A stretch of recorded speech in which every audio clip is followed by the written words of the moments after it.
My beloved Swami,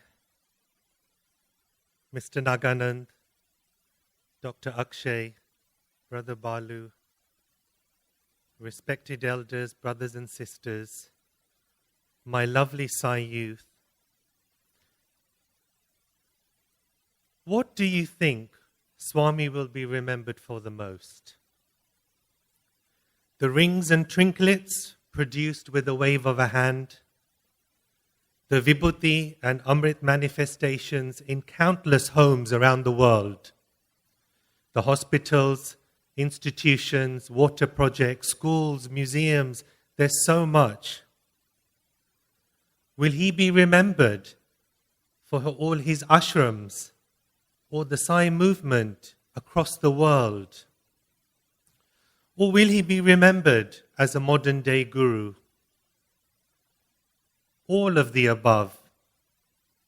Our beloved Swami will mostly be remembered for the personal transformation that he has brought about in millions and billions of people around the world, whether they know him or they don't.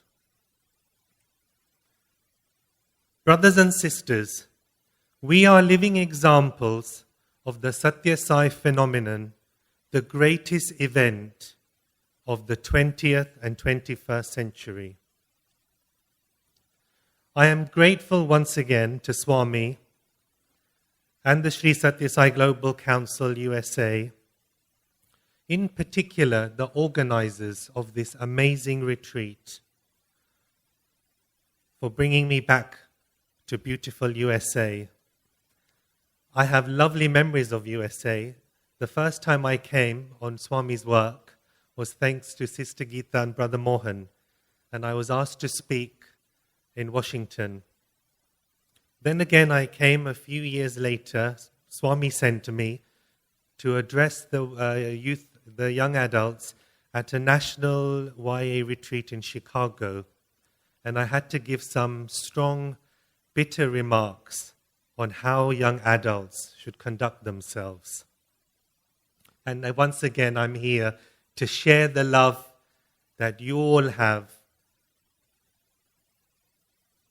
America and Great Britain have a long shared intimate and close friendship, not just politically or economically, but spiritually too.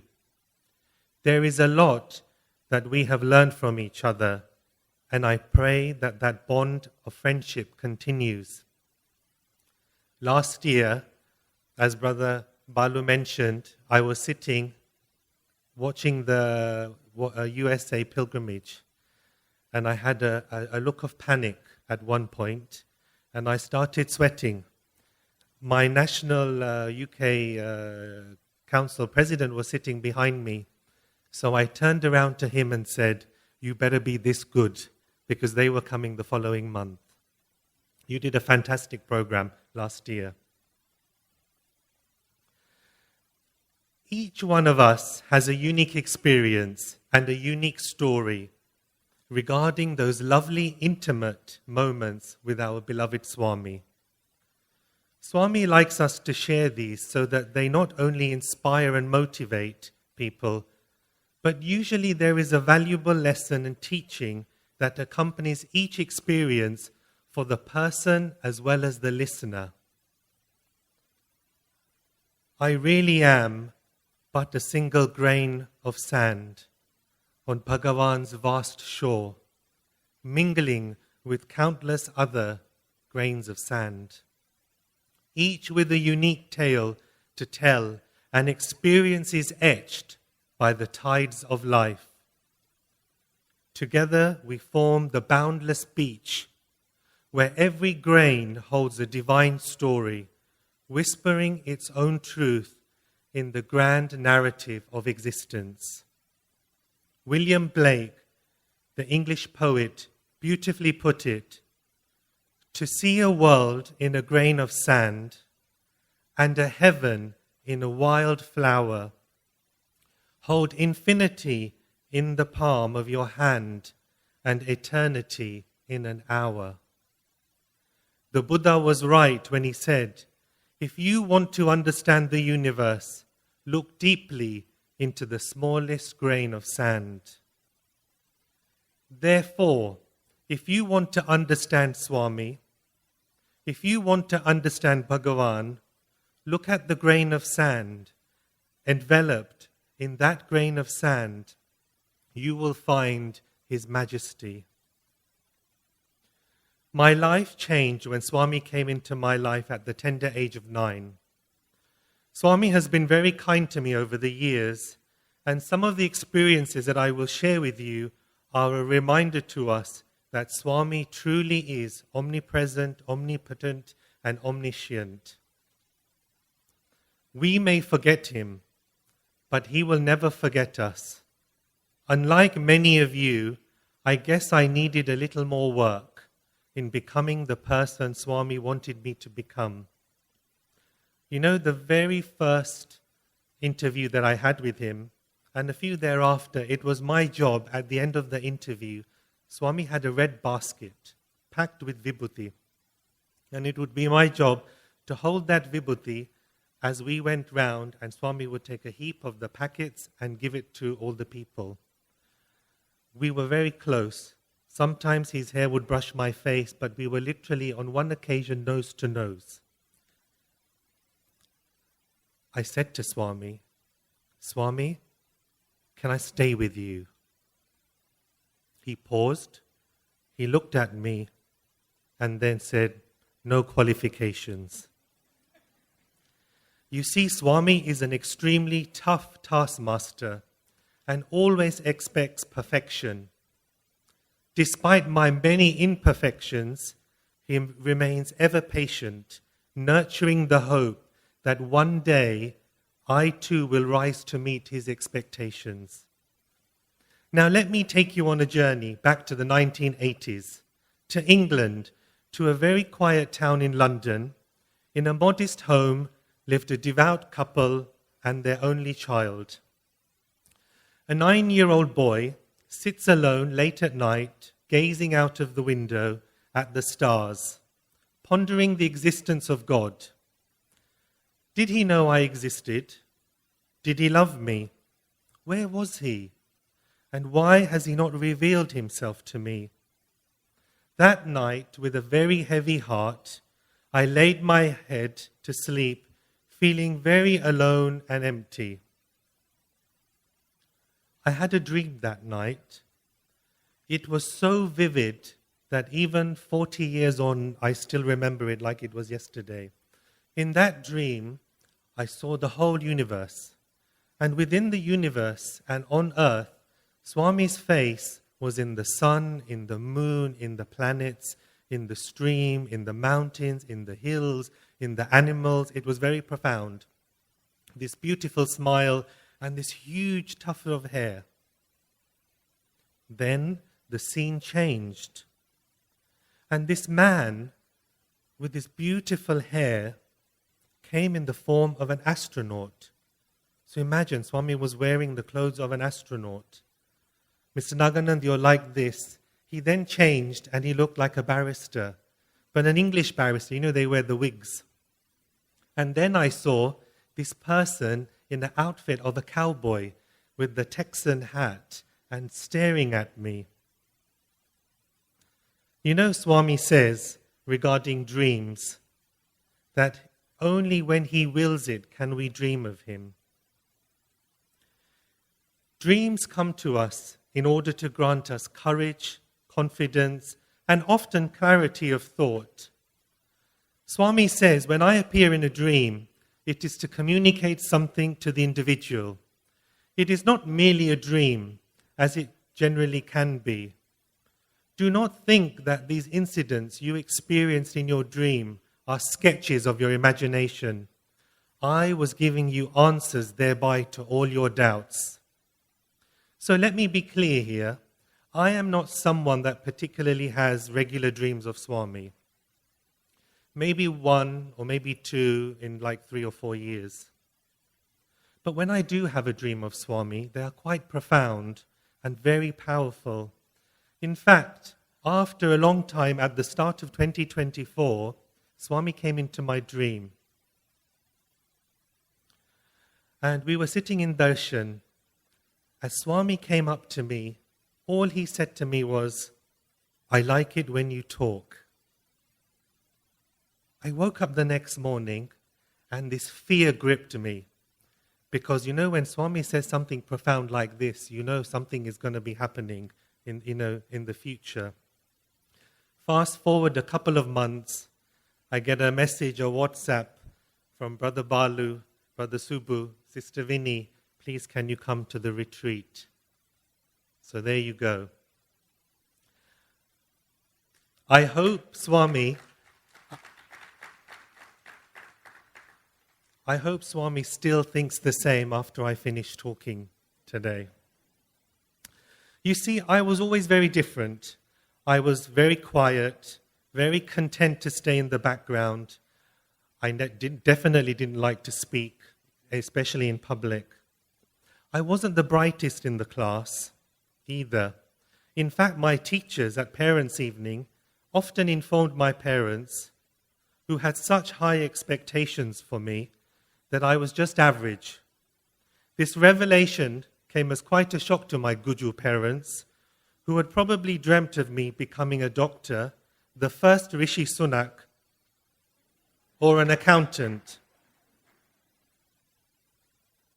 And I can see many parents in the audience thinking that for their own children. Both my parents came to London in the 1970s, and nothing but their faith in God. I remember my mother placing a piece of string around my neck before I went to school, which had a key to let me in because they had to work long hours. Like many of our parents and grandparents, they made countless sacrifices, settling in a foreign land, unfamiliar with the culture or language, all so that we could have a better life. I vividly recall my mother praying to our family deity, Mother Durga, saying, "Ma, he is your responsibility. Please look after him." Our parents have always possessed an unshakable faith in God and continue to make so many sacrifices for us, enabling us to enjoy the lifestyles that we have today. I share all of this with you to illustrate how simple and ordinary our lives were. We were not Baba devotees, nor did we belong to a center. Yet I harbored this deep, intense yearning in my heart that often ached. It was profound, inexplicable, longing for something greater, a divine presence that I felt within me, guiding and comforting me, even in the absence of formal devotion. But when Swami enters one's life, nothing is ever quite the same. The orange flame of love permeates every atom of our existence, whether we realize it or not. The moment we associate with divinity, transformation becomes instant. My cousins in London started to attend some Sunday school. I was intrigued. Why was I not asked to attend? I nagged my parents to let me go. So off I went the following Sunday, inviting myself, and ending up in a devotee's home covered with photos of this gentleman that I had a dream of. But thankfully, he wasn't wearing his barrister's robes, or the astronaut, or the cowboy clothes, but a beautiful orange robe with beautiful hair. Now let's fast forward a few months. By this time, I had joined Balvikas. It was thanks to attending Balvikas that I gained the firm foundation and strength to become who I am today, standing before you. Where my school teachers had failed, my Balvikas gurus had unwavering faith in me. They saw so much potential and nurtured me. I attended every class diligently and practiced everything I learned. Put your hands up, how many of you are Balvikas gurus in the audience today? I salute each one of you, because without you, I wouldn't be standing here, and you wouldn't have touched countless hearts and minds of children across the world.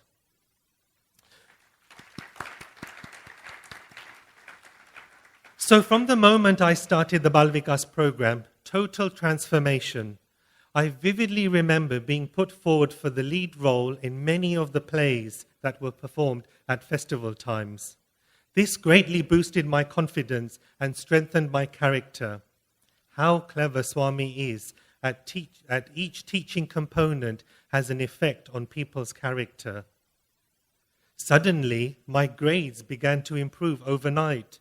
I was in all the top sets, winning awards and certificates. This remarkable change was testament to the profound influence of Balvikas, along with that, Swami's unseen guiding hand. Any parents or children sitting in the audience here today, please never underestimate the power of what you learn in Balvikas and the transformation that it brings in children. It reminds me of a story that I used to think of and I called Frozen Ganga, and it emphasizes the power of Jyoti meditation. Now in Balvikas, one of the teaching components is you are taught Jyoti meditation or silent sitting. Now I was in group 3 at the time, or group 2, and when we had this very elderly Balvikas guru, he must have been quite old, and when he used to teach us, or whenever he used to teach us anything, we would be very naughty. We were a naughty class. So he would tell you to close your eyes, and you know how the Jyoti meditation goes. You look at the flame, then you bring the flame towards you, you put the flame in your eyes, all around the body. While he's talking through the Jyoti meditation, we're prodding each other, we're tickling each other, and just generally being disruptive. But then 1 year, now this is the time when London used to experience bitterly cold winters, and it would really snow quite hard. So one winter, it had snowed and it was freezing. Now, my parents would go to work early in the morning and return quite late at night. So I would be home alone. So I woke up that morning and I went to the bathroom to brush my teeth. I opened the tap, there was no water. So I ran downstairs, opened the tap, there was no water. I flushed the toilet, there was no water. All the pipes were frozen. And you know, when you're quite young, it's quite a daunting thing because in the West, we take water for granted. We waste so much water. We expect water to be there on tap for us. So you can imagine, a young child at home, there is no water, what do you do? So I pondered, and then the words of my Balvikas guru came into my head. And he said, whenever you were stuck, whenever you had a problem, if you did Jyoti meditation, you could fix things instantly. So I went and sat in my prayer room, and I lit a candle, and then I went through the whole Jyoti meditation. The light is within me, I am the light, in my head, my eyes, my legs, everywhere. I quickly finished, and then I ran to the bathroom and opened the tap. Nothing. Because during my meditation, I had put the flame around all the pipes around the house. There was nothing. So then, what do I do? So this Balvikas guru of mine was obviously a fraud. You know, he's telling me to do things that don't actually work. You know, what's the point? But then I felt really guilty. Something inside of me said I did it for the wrong reasons. And I felt bad looking at Swami's photo. So I went back into the prayer room. And I did it again. And this time, I said something to Swami. Swami, I'm really sorry. I think I did it for the wrong reasons. My relationship with Swami all my life has not been one of God and devotee.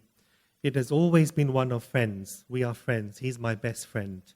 And I think he likes that. He really wants that. So I did the Jyoti meditation again. I didn't rush it, and I really put my heart and soul into it. And I imagined the flame going through all the pipes in the house, in the sink, everywhere. And then I left it. And then I thought, what do I do for the whole day? I couldn't do anything. I couldn't drink anything. There was no water. What do I do? So then I went to the kitchen, and then something in my mind said, open the tap. And I thought, no, this is silly. It's not going to happen. So I opened the tap, and nothing. And I thought, there you go. He was wrong again. And then suddenly, this noise, clunk, clunk, clunk. And then a dribble of water started coming out. And then the dribble became a lot of water until water started gushing in the tap. So I thought, wow. So maybe the sun had come out and the pipes had defrosted. I wanted to test Swami one more time. So I ran out and I went to a neighbor of ours next door, an elderly lady that lived there. And I knocked on the door to check whether they had, running water. And as soon as she opened the door and she said, "Oh, what a shame, we have no water on the street. All the pipes are frozen." I have no idea how one house on our street, number 28 Raymid Avenue in Thornton Heath, had running water when the next door, the pipes were still frozen. That's the power of Jyoti meditation. When I went to touch Swami's feet, you will see there are some roses put onto Swami's armchair. And it reminded me of a story when I think I must have been maybe under 16. Now, one thing I want you to note is I came to Swami, I found out about Swami when I was 9. The very first meeting that I had with Swami was when I was 16. So there's quite a big gap. I did not go to India. And I must say, for all those young people out there that haven't had the opportunity to experience Swami physically or go to Puttaparthi, I can assure you, when you pray to him with all your heart, with all your soul, you will feel him with you daily. So let's go back to why I'm mentioning this story of the rose. Now, one year, it was my birthday, and the center that I went to had organized some bhajans for some festival or something that fell on my birthday in November. So I woke up, and for me, a birthday is a big thing. When you're young, it's, you want to be spoiled. You want everybody to say happy birthday. You want cards and presents. My parents were at work, so there was nobody at home. So great start to the birthday. My parents had left me a birthday card, and I searched around the house thinking there must be a big present somewhere. No big present. So I opened the card, and it was a beautiful card from my mother and father with some money in it. You never give a young child money. It's so boring. So then I thought, okay, maybe the day is going to get better. It's my birthday. So no phone calls. And in the old, we had those phones with the dialing thing. So it was almost midday in the afternoon, and I was thinking, no one's rung me to say happy birthday. So I picked up the receiver to check, is the phone line working? The phone line was working, and I put it down. Anyway, no phone call, so it was time to get ready for bhajans. So I quickly got ready for bhajans, ended up at the center expecting all the devotees to remember it was my birthday. Because the centers across the globe are so important, you have no idea. For people like me, the center is like an extended version of a family. Here you give us love, you teach us so many things. All the center presidents out there, you're doing an amazing job because you make all the difference to young people like me at that time. No one said happy birthday as I walked through the door, and I thought, okay, that's strange. So anyway, it was time for the bhajans, sat down, the bhajans happened, everything was over. So I turned around to my left at the end thinking, I wonder if my center president is going to come with a birthday cake. And they're all going to sing happy birthday, which is what they normally do, for young Balvikas children after bhajans. There was no cake. There was nothing. And, my heart dropped when at the end of bhajans, you do the Oms and you do 1 minute of meditation. I was so sad. And in that 1 minute of meditation, I said to Swami, my family's almost forgotten. My Sai center has forgotten it's my birthday. And what has hurt me the most is that you forgot my birthday too. Ladies and gentlemen, you know what happened? Can you see this rose sitting on the armchair? He flicked it and it fell onto my lap. And I was so shocked. I looked at my lap thinking, did that really happen? Did the rose literally flip and fall into my lap? I looked around because, remember, everybody was doing 1 minute of silence and meditation. Thankfully, there's always a couple of aunties and uncles that don't want to meditate, but yet they like to look around the room. There was a gasp when that happened. So, when we sit in front of Swami's chair, please don't ever think he doesn't sit there, because he is sitting there. Otherwise, how can a rose be flicked from an armchair to I was just sitting in front of the chair into my lap? That beautiful rose, it's dried now, but it still remains the same. It still remains red. So I thank Swami. People may forget, everybody may forget, but Bhagavan will never forget us. I have another story. With my parents, my mother and father, we went shopping one Saturday afternoon. My father got out of the car. It was Father's Day. He went into the shop to get something and he left my mother and I in the car. I was sitting in the back and my mother was in the front. The window was open and it was a very hot summer's day. As I was sitting looking out of the window, this gentleman approached quite close to the car, and then suddenly I felt something quite sharp next to my neck. My mother started screaming, and there was a gentleman standing next to me with a great big long knife, probably about this big, right into my vein here. He shouted at my mother and said, "Give me your gold, give me money, give me whatever you have." And I could feel this blade, and he was quite agitated. And the more my mother started crying and screaming, the more agitated he got. And I could feel this blade going deeper and deeper into my neck. I had no idea what to do. I froze. So I closed my eyes, expecting it to pierce my neck. Because the neck is quite a thin, there's not much, there's hardly any fat. Well, there wasn't then. And then I could feel this blade going in, and I knew at any second it probably would go in. So I closed my eyes and I started calling on Swami. Swami, Swami, Swami. Suddenly, he got agitated and he withdrew the knife. And then he said to my mother, "Next time I ask you for something, you better give it or I will kill your son." And then he ran off down the street. That is the power of the name. That is the power of Swami.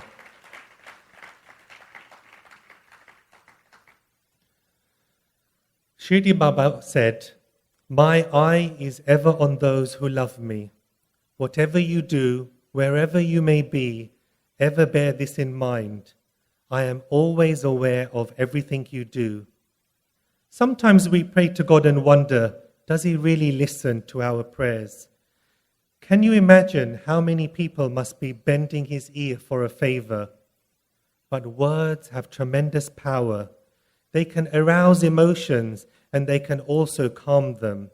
They direct, they infuriate, they reveal, they confuse. They are potent forces that bring up great reservoirs of strength and wisdom in times of despair. In the Narada Puran, in this age of Kali, it says, "There is no other religion than glorifying the Lord by utterance of His holy name." And that is the injunction of all the revealed scriptures. There is no other way, there is no other way, and there is no other way.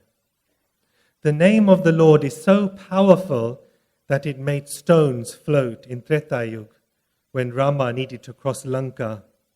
It transformed a robber into a great sage, Vashishta, and in this Kali age makes our Lord drop everything and come to our rescue. You are all familiar with Bhagavan when he goes into a trance. Now let me tell you about a time that I wanted to go and visit Swami. And back many years ago, it was very difficult to go to Swami, especially when we were in the foreign countries. Ticket prices were very expensive. Now, I didn't want to be a burden on my parents, and I didn't want to trouble them again, because I had already been to Swami when I was 16, and I wanted to go again. And I want to just give you this example where he really does listen when you pray with your full heart. And to be called to Prashanti is truly a gift that one should never take for granted. As Brother Balu said, we must make the most of our visits to Prashanti Nilayam. So I wanted to go to Prashanti and I started praying to Swami. And my prayer to Swami is, I don't want to inconvenience my parents. They are already doing so much for me, paying for my studies, paying for the home, paying for all the bills and everything. So I didn't want to be a burden on my parents. So I prayed to Swami, "Swami, you're my best friend. I want to come and see you. Please make it possible. Devotees, listen here. When you pray to Swami with a pure heart, he really does listen. When you yearn for our Lord with a deep sense of yearning, it is not one-way traffic. He does reciprocate. It is a dual carriageway. He loves us. He looks forward to seeing us and misses us when we do not go. I think I was at university at that time. A letter came through the post that the British government was doing a scholarship, that they would pay for any students to travel abroad and undertake some sort of research. So I thought, oh, okay. So I filled in this form, and the research that I put down that I wanted to go to Prashanthi Nilayam to find out about Sathya Sai education and human values. Now I couldn't say Bal Vikas because they wouldn't understand what that was all about. And at the time there was a lot of work Swami was launching and doing around SSEHV. So I filled in this long application form about going to Prashanthi, and I spoke about the 5 human values and everything that is happening in India in our institutes there. After some time, I get a letter from the Mayor of London, and I was invited to an interview that I had been shortlisted from 5,000 applications. 100 students from across the country were asked to come for an interview. So I was pretty naive at the time, thinking, okay, it's just going to be an informal chit-chat. So I was invited to the Lord Mayor's office in London, very grand building. So I walk into this room, and I was shocked to see there was a panel of 12 people. And in the middle of this panel was the Lord Mayor sitting with all his gold chains. And I think halfway across the hall, it was a big hall, in the middle there was a single chair. I was petrified. Oh my God, Swami, what do I do? Now, the words of my Balvikas Guru came to my mind at the time. Wherever you are, whenever you go, whenever you are stuck, you must simply say, Swami, please speak through me. Swami, please think through me. Swami, please act through me. So let's put him to the test on this one. So I sat down, and imagine, so I'm sitting here, and the panel was probably in the middle of this room, not even nearby. How intimidating. So then they started asking all sorts of questions about Prashanthi Nilayam, about SSEHV, and you want to go to India. Why do you want to go in, somewhere, I think one of the persons said, a place that we've never even heard of. Tell us about this program, he didn't say brainwashing, but what is the impact of this education going to be on children? I had no idea how to answer this. Remember, at the time I was just a Balvikas Guru. I knew the stories of Lord Rama, Lord Krishna, Swami's life. I was not capable of answering all these very technical questions about SSEHV. And remember, I had only put that down because I was thinking of a free trip to India. And you will not believe the answers that came from my mouth. They were like a bullet. And every time I answered the questions, the technical questions, they were quite impressed. And they would prod me more, to a point where they started asking about, so who is Sathya Sai? And then I would talk about this, and I would talk about my experiences. The interview was only supposed to last 10 minutes. 1.5 hours later, I was totally exhausted, and they were very excited. So imagine, from 5,000 applicants to 100 shortlist, I thought this isn't really going to happen. I waited. Every day I would run down to the door to see when the post arrived. I would go through the post to see if there was anything. There was nothing. After 1 month, a letter came. And sometimes you get a feel, you sort of press the letter, see if, it's a positive response if it's a thick one with, there's going to be forms in there. It wasn't. It was a thin. I opened the form, and it says, congratulations, you've won the prestigious Frank Denning Scholarship. We are going to pay for your entire trip to India, to Prashanthi Nilayam. That's the power of Swami. Now, I'm going to give you a little bit more of what else Swami did. So I was over the moon. They were paying for my trip. And now I'm thinking, okay, so I've sort of given a white lie. I really just wanted to go and spend time with Swami. But now I've said that I have to do research. And there were some terms and conditions. Remember, devotees, the devil always sits in the terms and conditions. So as I was reading these terms and conditions, they wanted an actual project. Like they wanted a dissertation on SSEHV because they were so impressed by it. How on earth do I do this? Now, at the time, the international chairman was Sri Indulal Shah. So I wrote him a nice letter to say, I've won this very prestigious travel scholarship, and they want me to go to Prashanthi Nilayam to do some research into SSEHV. I wasn't expecting a response because imagine when you're international chairman of the world, and if many of you, if you don't know in Dubai, he's not someone for responding to letters, especially from an unknown person in the back of beyond of London. You won't believe, within a week, I get a telegram from Mumbai, from Sri Indulal Shah, to say, received your letter, come and meet me in Mumbai, and I will speak to you. So I booked the flight. I landed up in Mumbai, and I had to spend 1 week with Indubai. So Indubai was a chartered accountant, so he had me coming to his office every day. I was, I think, staying at the opposite end of Mumbai, so it would take me 1.5 hours to get to his office. And for those of you who don't know Sri Indulal Shah, he is a very astute, very clever person, and he would drill me every day. It was 10 times worse than the panel interview that I had with the Lord Mayor. And he would ask all sorts of questions, and he would tell me about Swami and SSEHV. And then after 1 week of grilling me, he probably was checking me out to say, is he the real deal, or is he, whatever. And then he said, okay, now you must go to Puttaparthi. I will let Mr. Chakravarti know that you're coming. And I think at the time, Mr. Narayan was running the ashram. So he also sent a letter to Mr. Narayan. So I landed up in Puttaparthi. Accommodation wouldn't give me accommodation because I was a single fellow on my own. What to do?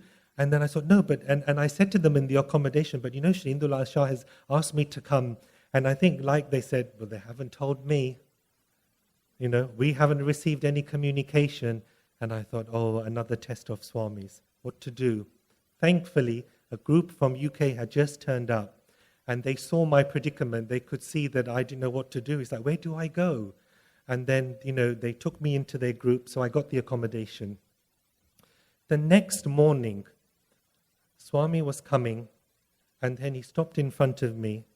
And he said, where is your group? Because I was wearing a scarf, and the group was coming later.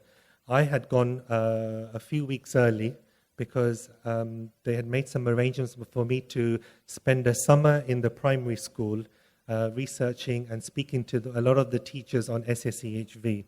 So Swami said, where's the group? So I said, Swami, no group, just me. And he said, go. And I went inside and had a beautiful, intimate discussion with Swami. Now, I'm going to pause there because I'll come back to the stories on the interview later. But I want to touch on this notion, this importance of closeness, because I think it confuses many people, closeness with God. What is closeness? Now, these are things that Swami actually has said to many of our youths over the years. And what I've done, I've tried to condense it just so that you understand what Swami's interpretation of closeness is. So Swami says, what is closeness? Closeness gives us happiness. Closeness gives us joy. Closeness constructs love. You want to be close to your children. You want to be close to your partner. Yes, this closeness makes us very, very happy. We crave for it. In family circles, closeness means affection. Closeness is a sort of expression of concern, a longing for the beloved. That is the expression of closeness. Closeness is enjoyment. Closeness is comfort. Closeness means so many things to so many people.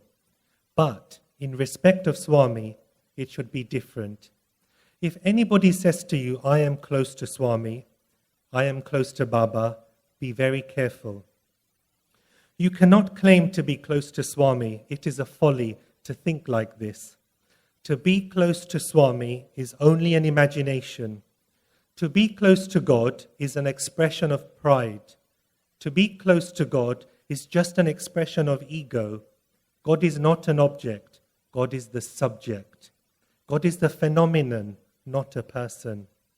However, what is spiritual closeness? Spiritual closeness is different from physical closeness.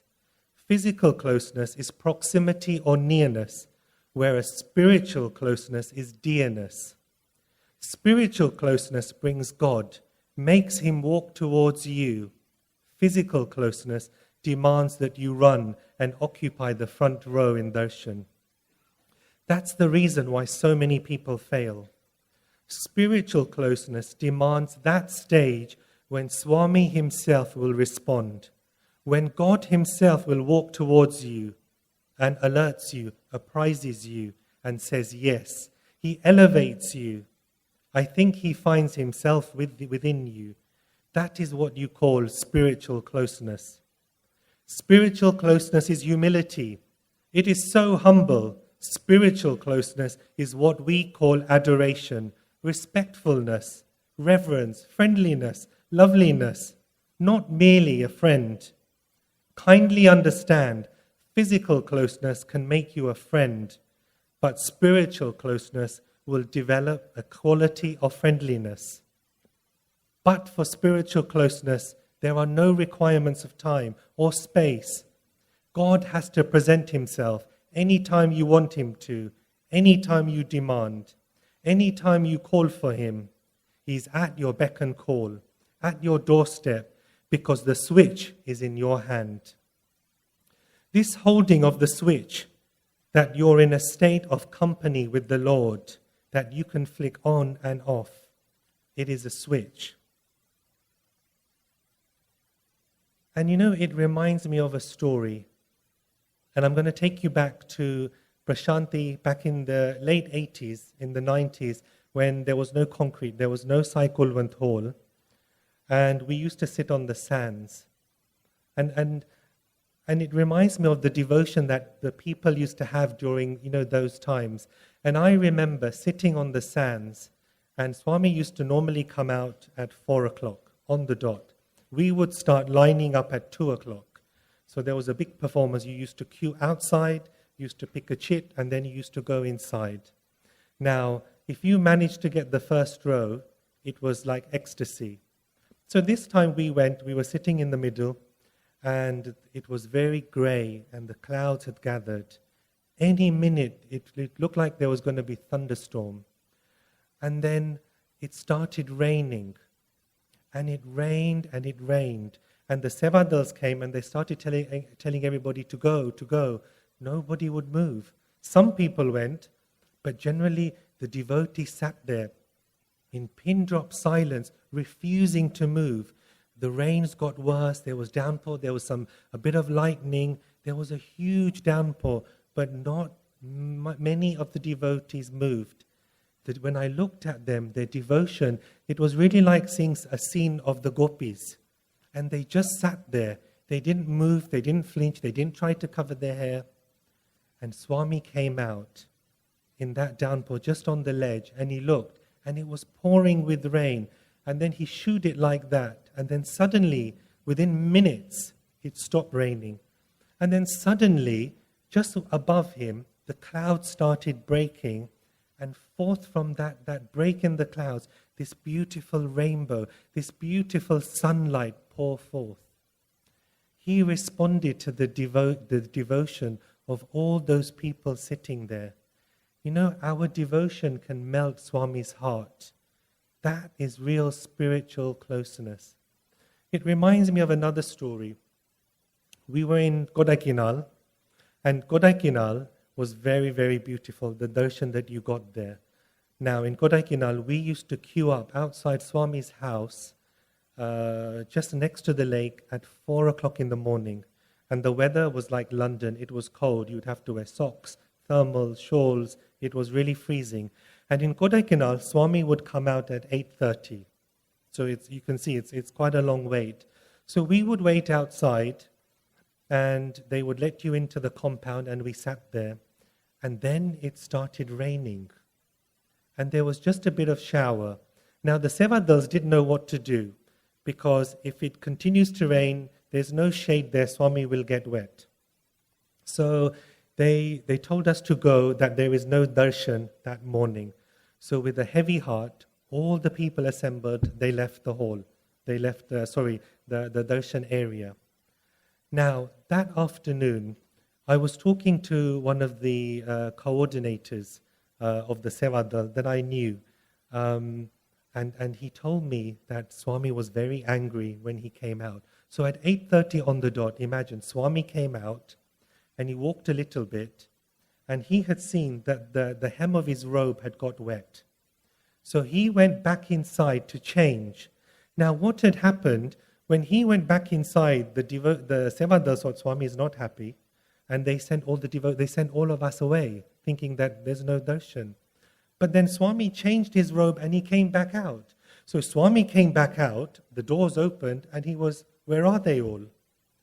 And then Swami started banging, telling off the head Sevadal, where are my devotees? Why did you tell them to go? I never sent any message to end darshan. And he said, because of your incompetence and because my devotees have missed one day of darshan, I am washing away all their sins for a whole lifetime. Imagine that. Just because we missed one darshan, Swami actually said, I am washing all their sins of one lifetime. So from this you can see the power of darshan. From this you can see the power of connection. Now I'm going to be speaking about the Prashanti connection later on, but that's the power. Never take his darshan in the physical form or the unseen form for granted. Because when we look at Swami, you do not know what changes, what transformation he's bringing. Now, I told you Swami was my best friend. He is my best friend. And I was 16 when I first met Swami. Now, when I was 16, and we were sitting right at the back in darshan in the afternoon. And our center president, he was a bit of a gung-ho center president. He had great devotion. And that's why center leaders, your role is so important, because Balvikas kids like me, youth like me, young adults like me, we look up to you. So your conduct as leaders is so important because we follow you. Now, in this case, my center president shouldn't have been followed, because as Swami was coming, he stood up and he said, Swami. And Swami looked at him and he said, go. Now, that night, he'd had a dream that Swami had come to him and said, be ready, I'm going to call your group in the morning, in the afternoon. So that's why he got up and said, go. So we all went in. So I sat down, and the very first question that Swami asked me, who is your best friend? So I looked at Swami and said, Swami, only you. He looked at everyone in the interview room and he said, see, this young boy has never met Swami before, physically. Yet he has made Swami his best friend. He's never met me until today. And then he said, that is the love that each one of us should have with God. You should make him your best friend. You know, we think we have best friends in life, but when they let us down, when they break our expectations and upset us very much, they really let us down. But really what Swami wants us to do, he wants us to make God your best friend. Because he never lets you down. He will always listen to you. He will always fulfill your wishes, but only at the right time. Now, I'm going to give you some stories that happened in the interview room. In this one, the one when I went for the scholarship, because I know some of you have asked, what's it like when you meet Swami? Now, when I walked into the interview room, I used to suffer a lot from mouth ulcers.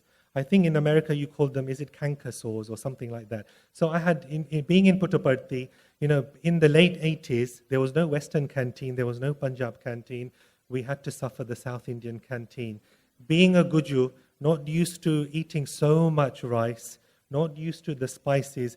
In a Gujarati family, you eat more chapatis, and the rice is probably just that much. And so you can imagine the look of horror when we used to sit in the South Indian canteen and they would keep pouring the rice. In a Gujarati family, that one portion that they give you of rice could feed a family of 10. That's how much rice. So we were not used to this. So anyway, I walk into the interview room with a mouth of ulcers, and Swami has me sit right in front of him. And he says to me, "Boy, what do you want?" And I was so shocked. Now, I had heard about this. Now, remember, growing up, I used to read a lot of books. And I really urge Balvikas children and young adults, why don't people read books anymore? And I used to love reading Swami books, listening to everybody's experiences. Now, you're all very lucky because you have YouTube.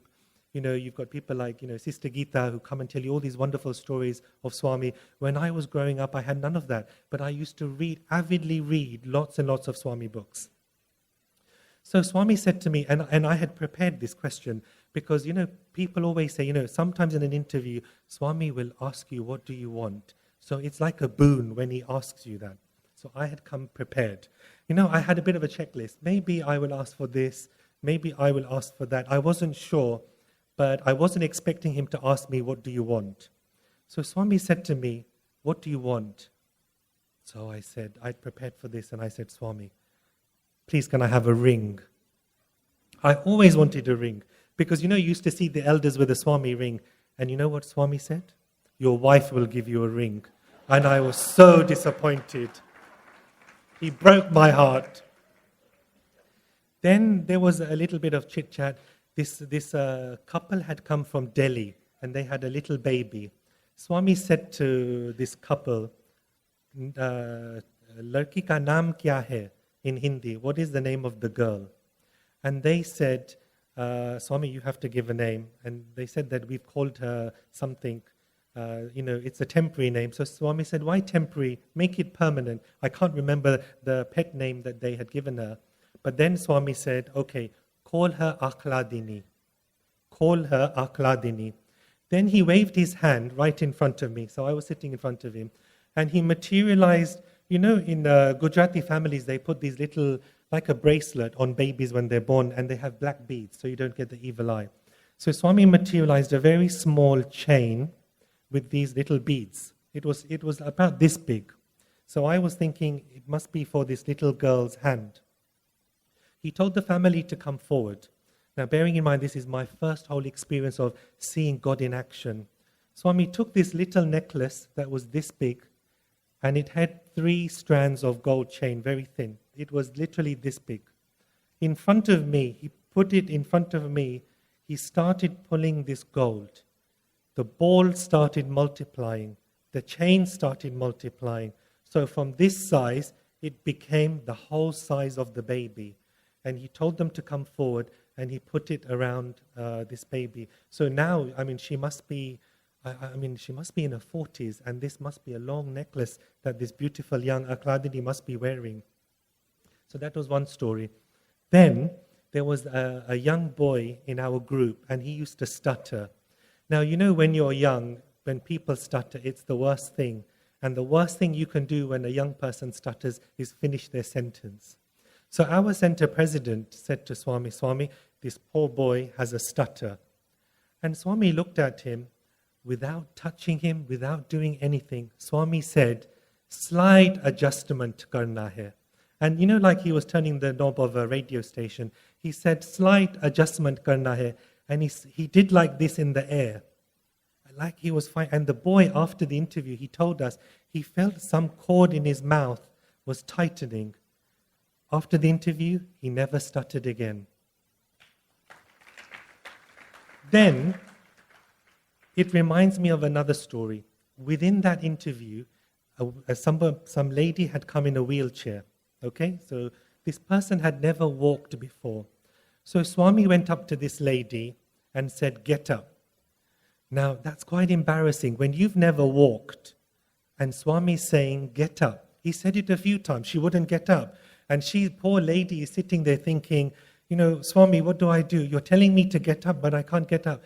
To the point where Swami got up of his chair, he went up to her, he waved his hand like this, he materialized Vibhuti, and he hit it on her knee like that. And the lady screamed because she didn't know what was happening. Then he said, get up. And then he got 2 volunteer ladies to help her, and he made her get up. And she stood up. And then he said, he went one step further, remove the wheelchair. And then this lady actually walked out of the interview room after having never walked. Swami gave her feedback. That's the majesty, that's the power of our Lord. Now I come back to halfway through the interview. Swami again says to me, "What do you want, boy?" So I thought, okay, the ring thing's not going to work, so I can't ask for anything physical. So then I said, "Swami, Shakti, Bhakti or Mukti?" Swami was very surprised. He said, "Oh, you are asking for so much." And he said, he looked at me up and down and he said, "But you have so much Shakti." Then he said, "What is Bhakti?" So I said, "Devotion."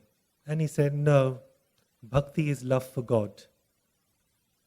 And then he said very sweetly, "Okay, so you want something to wear off, Swamis." He started waving his hand, and suddenly something burst out of his hand and flew halfway across the interview room, and he caught something again with his hand. And in his hand, he materialized a silver bracelet, and then he started explaining that this bracelet has 5 very holy metals. Now the thing that shot out of his hand that went halfway across the interview room, they passed it to the front, and it was a coin of Swami with his face on it on one side, silver coin, and there was an Om on the other side. Swami literally, I had a white shirt with a zip. He opened the zip, he put this thing in my pocket because I hadn't seen clearly what it was, and he closed it. And then he carried on talking to the rest of the devotees. Now coming back to the mouthful of ulcers, because at this point it was starting to hurt. And during the conversation, Swami would ask questions. Swami is very jovial, he's very sweet, he's very different to how you see him in darshan. In darshan, he's quite scary, but that's when he's majestic, he's the super omnipresent, he's the Lord of the universe, when he's walking amongst us. But in the interview room, he's so different. He laughs and he giggles, he makes jokes. And throughout the conversation, he would slap me if I said the wrong thing. He would slap me again. And it became really funny. I mean, I constantly getting all these slaps. And then, the other thing that I'm reminded of, as a child, I used to suffer from stomach upsets. Now, parents, when your child says to you that you have a tummy ache, please don't disregard it and send them to school. Sometimes it really could be a stomach ache. So I used to have lots of stomach aches. My parents used to think I'm just trying to get a day off school, but it wasn't the case. So if you remember, Swami put me in front of him, and during the conversation with people in the interview room, what he would do is, I'm just going to show you what he would do. He would kick me in the stomach. And I'm thinking, what a interesting God this is. He would talk, and while he's talking to people, he would just kick me in the stomach. Just like that with his foot. And it was like, okay, does he want me to say something? Does he want me to, give a talk or something? But he did it a few times. Brothers and sisters, I never ever had a stomach upset after that. Kicks. And when I walked out of the interview room, the mouthful of ulcers that I had disappeared. The other thing that he did in that interview room, I have a sweet, if you know me, that I have a very sweet tooth. So yesterday when the Mysore pak was being served, I was very, very lucky that I got a second piece. And it reminded me, in the interview room, Swami made a comment about me liking sweets. And he said, "Do you want a sweet?" And I was like, "Yes, Swami." And then he started waving his hand. And then he took something like this, and he opened his hand, and in his hand was a Mysore pak dripping with ghee. And then Swami said, "See, I'm giving you hot Mysore pak." And then he gave me a piece, and I put it in my mouth, and then he asked me, he put the Mysore pak in my hand, and we walked around the interview room as he gave a little piece of the Mysore pak. Now, in that time, it was a hot Mysore pak. His hand was covered in ghee. Now, ladies, when any drops of ghee touch your saris, you get very upset, especially with your son or your husband, if by accident even any oil or ghee touches your beautiful silk saris. Swami was wearing a beautiful cotton silk robe. He sat down, and on his robe, he just wiped his hand like that. You will not believe there was not one stain. There was no oil stain at all. And this was the wonderful experience of, being with Swami, being very fortunate. It reminds me of another story. So I'm going to give you all these stories because I know time is short and there's lots and lots of things I wanted to tell you, but I know speaking to you over the last few days, a lot of the young adults and a lot of the people, devotees were asking me, what goes on in the interview room. So I'm going to hit you with it and then I will finish. So this reminds me of another incident. And this incident it's a time when Swami took me and my wife Rita to the most darkest point in my life ever. It was to the abyss and back. And it was a really dreadful challenge, obstacle that we have ever faced.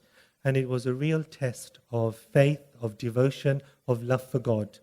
Which is why I am telling each one of you, when you are challenged, do not give up. You should become even more persistent.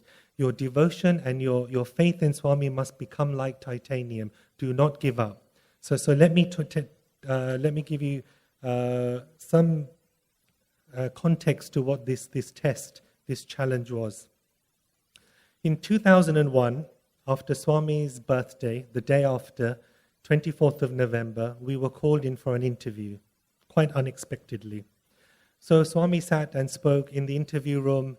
There was Parveena Sultan, there was Dana Gillespie, there were quite a few people, and it was really amazing. Swami materialized this amazing, he has tiny hands, and he materialized this great big gold choker. It was enormous from his hand. And he's such a trickster. He waved it in front of Parveena Sultana's face, and she was like, Swami, is this for me? And then Swami said, are you jealous? And then he gave it to somebody else. So poor Parveena Sultan, he was teasing her. Anyway, let's get to the main bit. So Swami took us into the inner interview room. So we sat down, and Swami said, come back next year with son. And we were thinking, okay, we had been married for 5 years. We didn't have any children.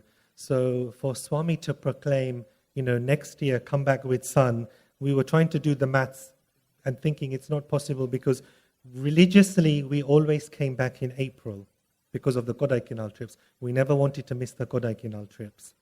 So then he looked at my wife Rita and he said, he did like this, little complication, but now everything is okay. So he did like this, unlike he's, unscrewing, unblocking something. Little complication there is there, but now everything is okay. He just did it with his hand like that.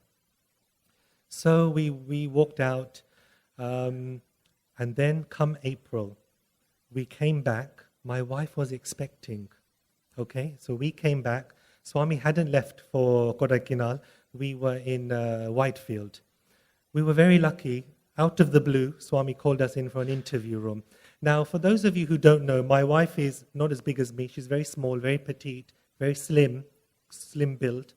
So as we walked into the interview room, we were sitting, and you know how these ladies, they wear all the silk saris, so they're completely covered up. So no one would know that she was expecting, and she was only expecting, it'd only been 3 months, so it's not something you would, tell everybody. As Swami came in, even before he looked at us or saw Rita or anything, how he closes the door, bolts the door. He looked at my wife and said, how many months? My wife was, didn't know what to say. Because, when Swami sometimes says, as, the speakers were saying, yesterday, Mr. Nagan was saying, sometimes it's best to remain silent. Then Swami sat down, I was sitting next to him, and he looked at me and he said, I know she wants a boy. And then there was a bit of a chit-chat, and then he took us into the inner interview room. And then something quite profound happened. I said to Swami, Swami, we surrendered this child at your lotus feet. We offer it to you because we're so grateful. And gratitude to God is so important. Swami closed his eyes, and it must have been almost 5 or 10 minutes where, have you ever read in a book when Swami goes into a trance? He literally leaves his body. Swami went into a trance, but his hands were moving, and he was in a trance, closing his eyes, and he was doing like this. Like the whole past, present, future of whoever was flashing between, like he was reading a book or watching, like on a divine tablet, someone's life going through. He came back from his trance and he said, "Have no fear, this child is my responsibility." So we were thought, okay, that's lovely. We got a blessing from Swami. Now fast forward, the child, my son, was supposed to be born in November on the day of my birthday. It was a boy, we'd had the scan, and as Swami had said, that, she wants a boy, he made it so. Now, a month before the birth of my son, we had to go for a scan because Rita hadn't been feeling well.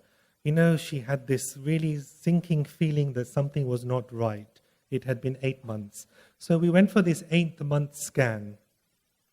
And you're taken in and they do the scan, and we were expecting this person who does the scan to say something, and they took a long time doing the scan. And it doesn't normally take this time. And then she said, "If you just hold on, I just need to check something." And we started getting very worried. And then another gentleman came in, some consultant, and he started doing, the scan, and he said, "I think we have a problem. This child has not been developing. There is insufficient amniotic fluid in the stomach. We think this child may have died because the heartbeat we can't pick up.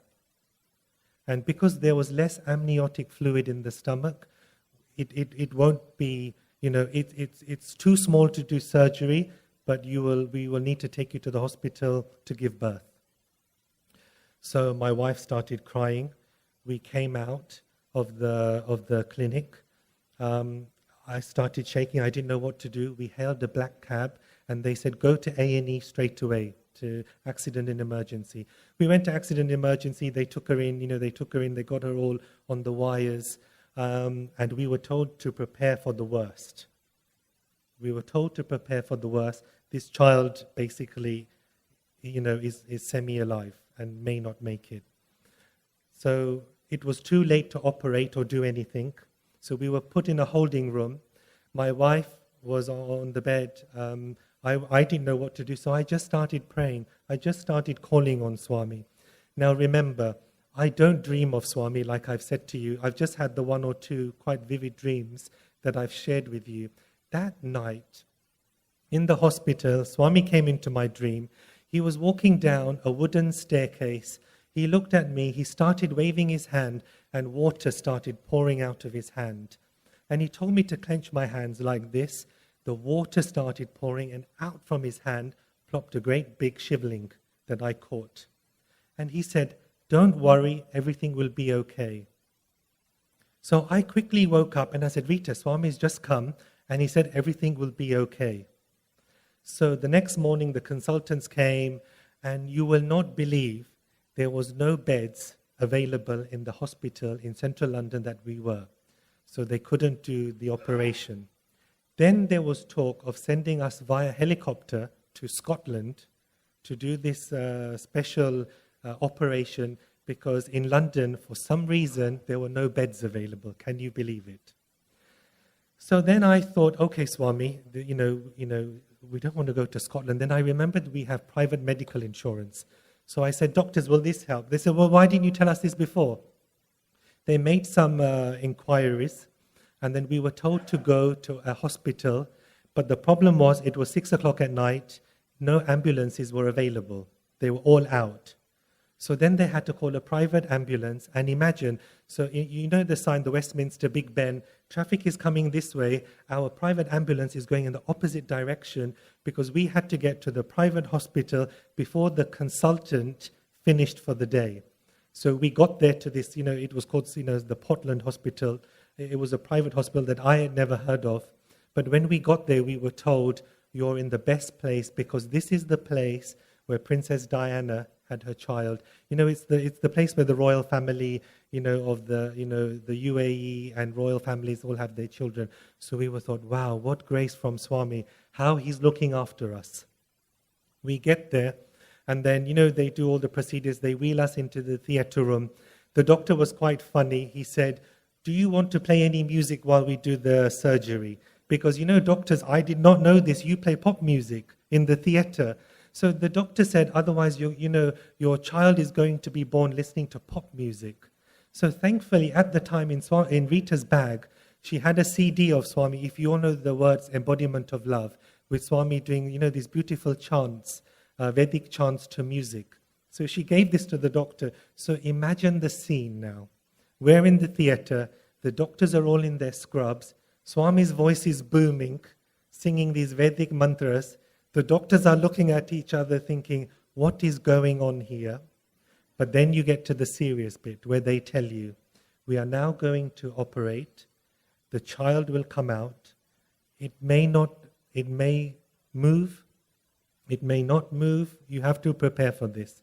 They did the operation, a child, they had told us the child will be literally this small, because remember, it hadn't been growing. When they brought the child out, this sausage-like young person came out that big, but there was no movement. He didn't cry, he didn't move. For a few minutes, there was pin-drop silence, and we expected the worst. I said, Swami. Suddenly, he started crying, screaming, and there was our little baby Sai alive. Against all medical,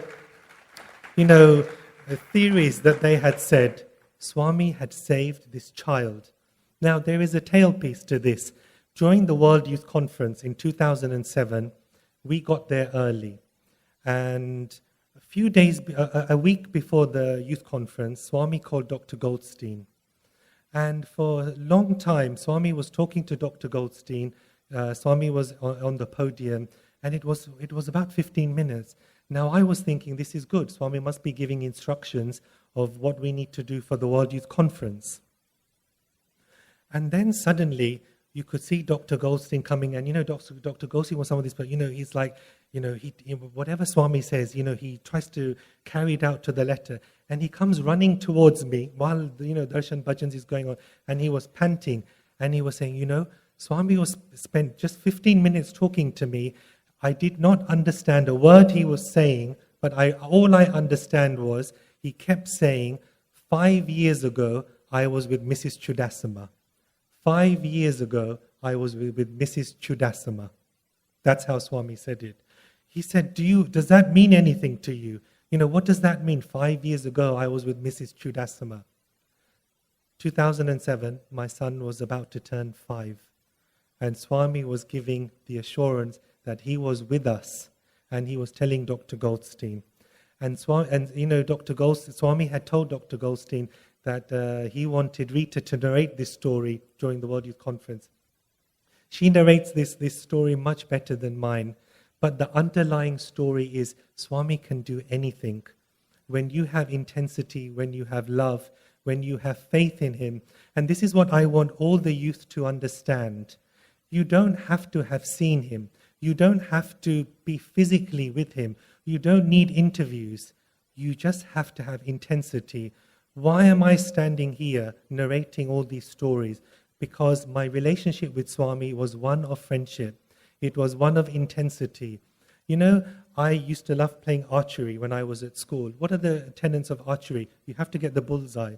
Even with God, you always have to aim for the bullseye. How do you aim for the bullseye of his heart? You have to pray. You have to have intensity. You know what I used to do when I tried to get Swami's attention, I used to wake up every day at 4 o'clock in the morning. While everybody was asleep in the house, I would go to my prayer room, I would light a diya. Now, I remember when I was young, I was not well versed in Vedas, in prayers. I had a handful of prayers that my Balvikas gurus had taught me. So I would sing these prayers to Swami. I would do my Jyoti meditation. And then I had a small photo in our prayer room. I would pick it up and I would hug it. That's all I did for a number of years. Every day at 4 o'clock. And I would tell Swami whatever I needed to. Swami, I'm having this problem with my French teacher. I hate French. Please do something. She just doesn't like me. And from that, the next day, the French teachers would start being nice to me. The dialogue was there. I'm going to tell you something quite intimate. The very first interview that I had, when I walked into the room, you know what Swami did? He grabbed me in the interview room and hugged me. The same way that I used to hug that photo. See, he knows. He knows. He knew that I used to hug him every day like this. And in the interview room, the first thing he did, as we were walking in, he took me and grabbed me like this. So really it's up to you. Your relationship with Swami is up to you. All these elders will guide you on what is the right thing to do, what is the wrong thing to do. But ultimately, you cannot blame anybody. If you want to be close to Swami, if you want him to love you, if you want to experience his majesty, then you have to put in the effort because it is a divine romance. Now, I want to share you another story of the World Youth Conference. During the World Youth Conference, 6,000 young people from over the world had assembled. And we had so many challenges. When you are serving Swami, you have to be ready for obstacles and challenges. I suddenly get the news that the 800-strong delegation from Nepal had all got chickenpox in their shed. Oh, Swami, what do we do? Chickenpox is something that spreads. On the one hand, we had 6,000 youth from international countries and 800 youth in the sheds with the Nepalese having chickenpox. Dr. Goldstein went and told Swami. Swami gave a handful of vibhuti, and then Dr. Goldstein told me, here is a handful of vibhuti that Swami wants you to distribute to all the young people in the sheds. We did that. Within 2 days, we don't know how, the chickenpox epidemic completely went. There was no trace of it. It was unbelievable. Even when the doctors did their tests, there was no trace of it. That's the power of Swami. It reminds me, we had a really beautiful workshop yesterday with Dr. Akshay, a leadership workshop in the room. And there was a lot of talk about bhajan singing. There was a lot of talk about the quality of bhajan singing. And one thing that I would like to stress is that I know that all of you devotional coordinators, you love to give Swami the best bhajans at all of your centers. Now, when we were growing up in Balvikas, we had to sing. Whether you were good or whether you were bad, we were told you have to sing. And that was the discipline that we always had. We sang at bhajans. Thankfully, there was no bhajan practice back in the day. But they trained you. And if you didn't sing well, you used to get in trouble afterwards. But they taught you, and our gurus really did spend a lot of time making you sing. So I had grown up singing. So when I used to take all these pilgrimages of young people to Swami, we used to take musical programs, and with Swami's love, he would let the youth perform. Now, one such trip, we had a boys program and a girls program. And the thing that we used to do was we had to send a CD to Prashanti, and they would vet the CD. I got the news back that the girls program had been accepted and the boys program had been rejected. Now, how do I tell our young adults? 200 youth strong going from London to Puttaparthi. And you know how the young people, they solely focus on bhajan singing. And I've got to tell you, if you want to love Swami, it is not just about bhajan singing. So what do? I didn't want to break the hearts of the young boys. So what I got them to do was, we did all-night bhajans. We got them to pray to Swami. I don't care what bhajan you sing. We started at 6 in the evening. We finished at 6 in the morning. And all they had to do was sing bhajans and pray to Swami for their musical program to be accepted. That was done. We went to Prashanti. And the very first day, Swami asked me, what program have you brought? I said, Swami, there's girls program and the boys program. Swami got the boys to sing because their devotion had hit such a pitch. When you pray to Swami intensely, he really does listen. So the boys performed. Swami was very happy. And the arti was happening. As Swami's chair was going back into the car, he called me. And he said, music program was very good. But then he said to me, why didn't you sing? I was taken aback. Wow, Swami had remembered that I too was also a bhajan singer. Because with these young adults, it turns sometimes they become like a mafia. It's like a VIP group. Only the talented, the super brilliant youth can sing. And there was Swami. He had actually acknowledged that I could also sing, that he had been hearing. So Dr. Goldstein was sitting behind me on the portico. I went up to him. He had heard. He was in panic. His first thing he said to me was, "Oh Shitu, what have you done?" He was so panicked because, the piece I forgot to tell you, when Swami said, "Why didn't you sing?" He then said to me, "Be ready, I want you to sing in the afternoon." So, you know the rules. People don't get to sing in the afternoon with the Prashanti Mandir singers. Dr. Goldstein had heard this conversation. He started sweating profusely. He's saying to me, "Oh Shitu, what have you done? You are going to upset the whole thing. If you get this wrong, everybody is going to be sad. Swami is going to be very upset." He was in a real quandary. There was panic on the veranda because I had been asked to sing. So then I had to go through some auditions. So Dr. Goldstein and the team, the international team, was so worried that whole day I had to sit and just sing. So they got the professor of the music, the bhajan boys, and I was being auditioned. So I had to sing this bhajan. They said, what bhajan can you sing? So all I could think of was one that I used to sing a lot was Chandravadana Kamalanayana. And when I used to sing this bhajan, I would really, I used to love Lord Vishnu. I would see those beautiful lotus eyes and really visualize this. So then, I sang in front of one Prashanti Mandir bhajan singer. Then they would bring another one. Every hour, this audition was happening.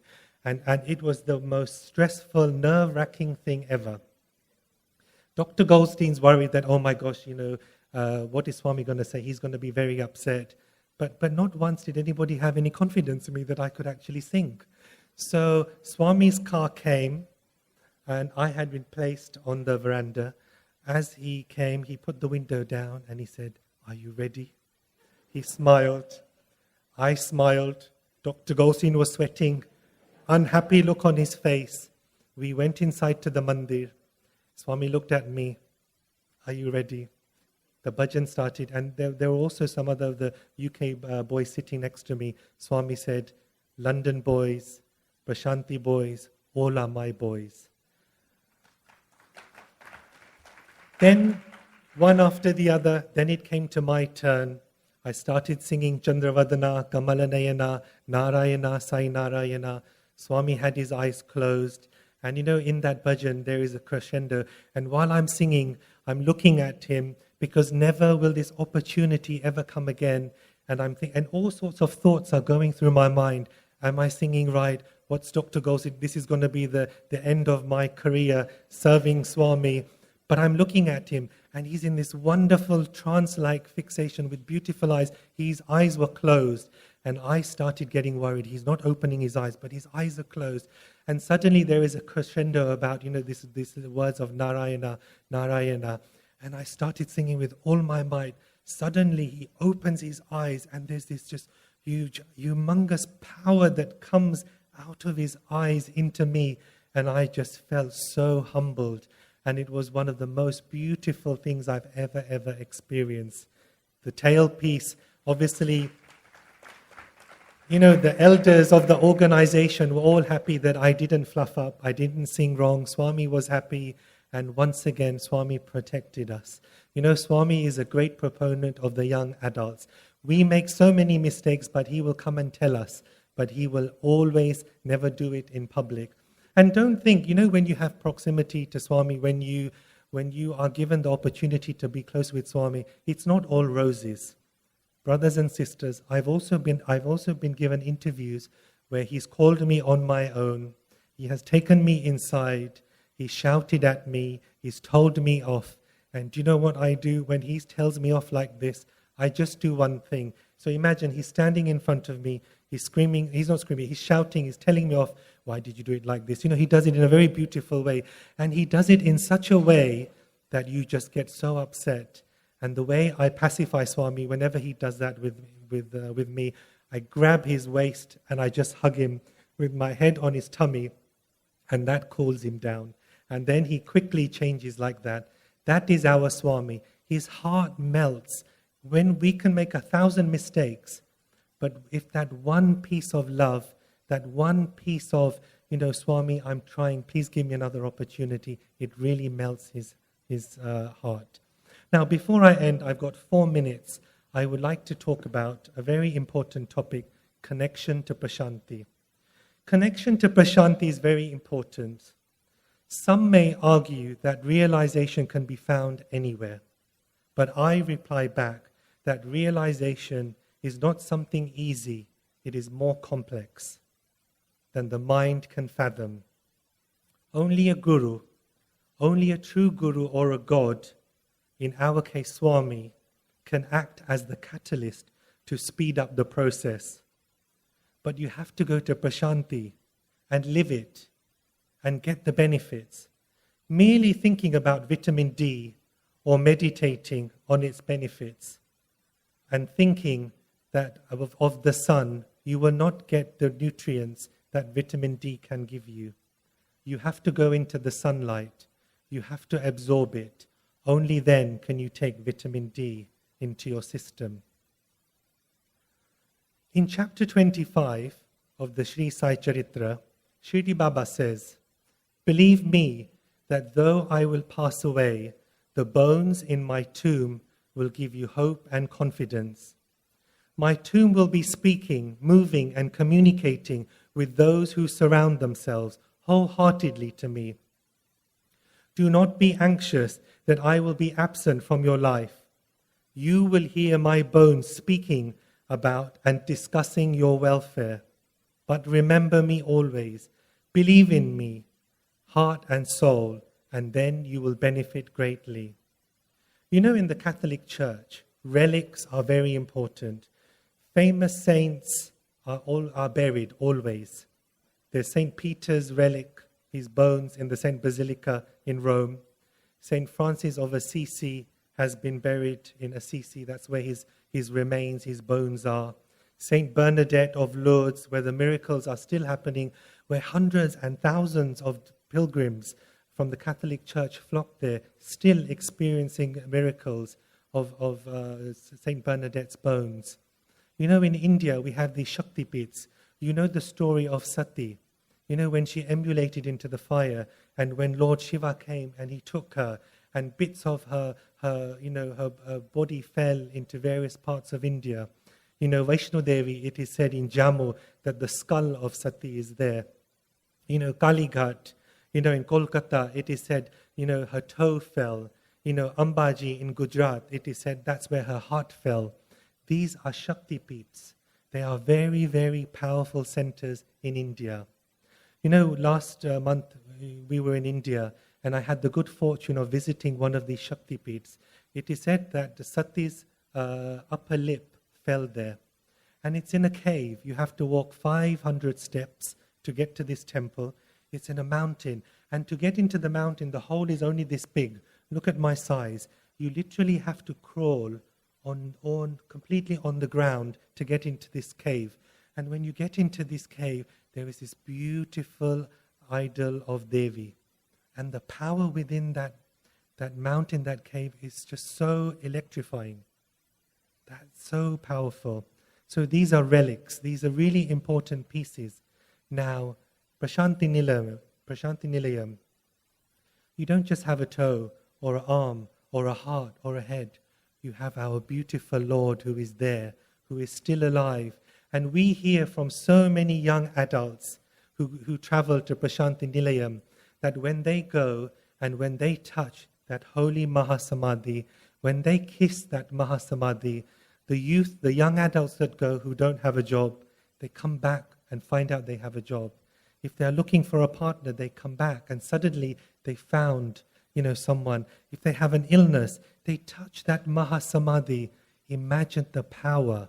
Imagine the power that is in Prashanti Nilayam. So whenever you speak to anybody, my heartfelt prayer for you is to tell them the power that lies in Prashanti, because Swami is still alive. He's still guiding us. He's still watching us. He's still loving us. Jai Saram.